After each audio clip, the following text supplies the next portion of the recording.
बाप रे बाप, कोनो देखे मत। यही भट्टा पर से हम हर महीने में घोड़ा चाहे खच्चर चोरा के ले जाइले, अपन खूब बड़ा घर बनवाओ थे। हाँ आजा बाबू आजा, डरो लगा था कहीं दुलत्ती न मार दे। काटे मत बेटा, काटे मत, आइए आजा। और रोज खच्चर बेच दे, खच्चरवा का हम घोड़ा बना के बेच दे। हाँ हाँ आजा बेटा, आजा मेरे राजा, मेरे राजा। का है कैसन घोड़ा? घोड़ा मतलब पुरान जमाना का हम राजा महाराजा हैं, शौक में घोड़ा पाली ले। हाँ और का? हाँ का खासियत बा एकर? एक खासियत, अगर खासियत सुन ले बने तो गोले तेरे जमीन सर से सरक जाई, आसमान पर से फाट जाई। अच्छा मनो सर से सरक जाई, हाँ। आसमानवा पर से फाट जाई। हाँ अरे बड़े बड़े लोग लखपति आइले खरीदे खाते, दहली नहीं घोड़ा। तो कितना में बेचब? ये घोड़ा ढेर नहीं, 2 लाख रुपया के। 2 लाख? और का है 2 लाख बा? देखा था बेटा घोड़ा मर जाई, देखा था 2 लाख के घोड़ा है। गने में 2 लाख का है मेरे पे। का खासियत हो भाई का? एकर खासियत सुन जाइबे ना तो सोच नहीं सकला। ई जो है महाराणा प्रताप को जो घोड़वा रहल ना, हाँ हाँ हाँ वही कही समझ लो कि सरपूत है। अरे हाँ मतलब ओकरे घोड़वा के चेतक के मेहरारू के हाँ। भाई के बेटवा है। अच्छा बेटवा? हाँ उहे नहीं, एकर सगे फुफ्फा है घोड़वा के। हाँ। 16 में वो गब्बर से ना अच्छा अच्छा अच्छा, खपट खपट खपट खपट चल। हाँ चलो करे बाबू, कहत नहीं बेचब? सुना मर्दे ना पैसा दे पैबा।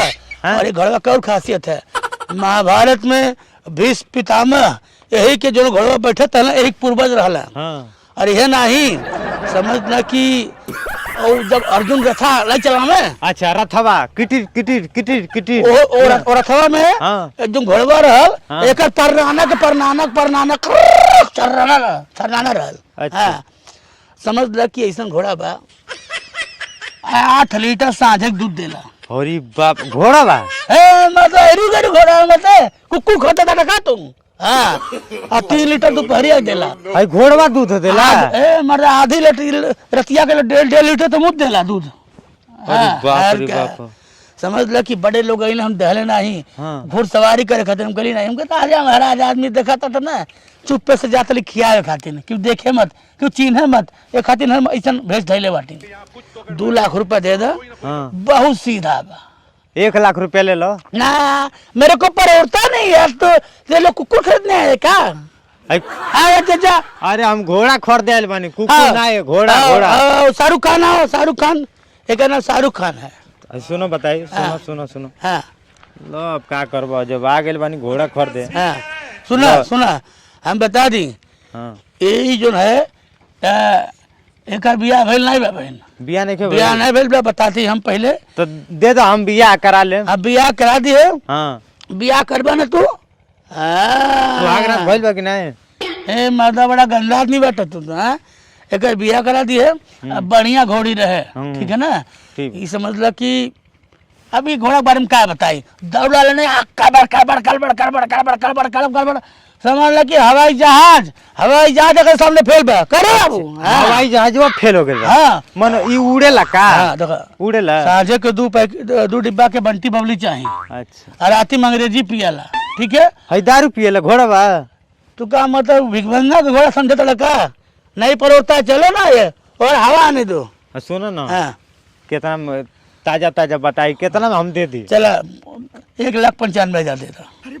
बड़े खतरनाक लोग। हेलो हाँ रुको 1 मिनट, हाँ 500 निकाल दो, 500 निकाल दो। अब पकड़ बताई 500 निकाल दी। हाँ 500 निकाल दो। हाँ ये 500 फटा ही बार निकाल ला। हाँ, नहीं चाहिए, जाए बेटा घबराए मत, कोनो दिक्कत है भाग के हमरे के चलिए, कोनो दिक्कत करबा हाँ। भाग के चलिए, ठीक है ना? दूधवा दे नहीं? दूध खा डाल तर मुहन दिया जी दूध हम। हाँ। हाँ सुना, बहुत मनी कहला हमार घोड़ा, क्यों कहीं ना माने मत। हाँ साले सब घोड़ा चोरा के चल जाए, आजकल बड़ा चोर बाटे। के तेरे घोड़वा दुहे के बा? हाँ के तेरे डायरेक्ट चौका पे है ना बाबू, शाहरुख खान हम चलते, ठीक है ना? आए बाय टाटा। लात ना चलाई दुहले में? ना लात ना चलाए, मतलब गाय है, स्वभाव से गाय है, चलते यहाँ। चलो ठीक भले। हम 2 तल्ला बनी जाए। आओ आओ आओ आओ आओ आओ अब तो हम राजा हो जाए। आओ आओ आओ ए! दूध दूध पियब दूध। ए! का कहाँ लेके जाता लेके? कहाँ लेके जात रहो? हाँ कहाँ लेके जाता लेके? घरे लेके जात ने। घरे हाँ कैसे पूछ के ले जाता ला? ये मर्द खरीद के लेके आवता नहीं आ कैसे पूछे के बारे में। खरीद के? हाँ खरीद के लेके जाए तो पूछ के खरीदम का। आ कैसे खरीदला? ढेला महाराज से घोड़ा खरीद के लेके जाता नहीं। घोड़ा? हाँ खच्चर हई हमरे भट्ठा पर काम करेला। खच्चर हो?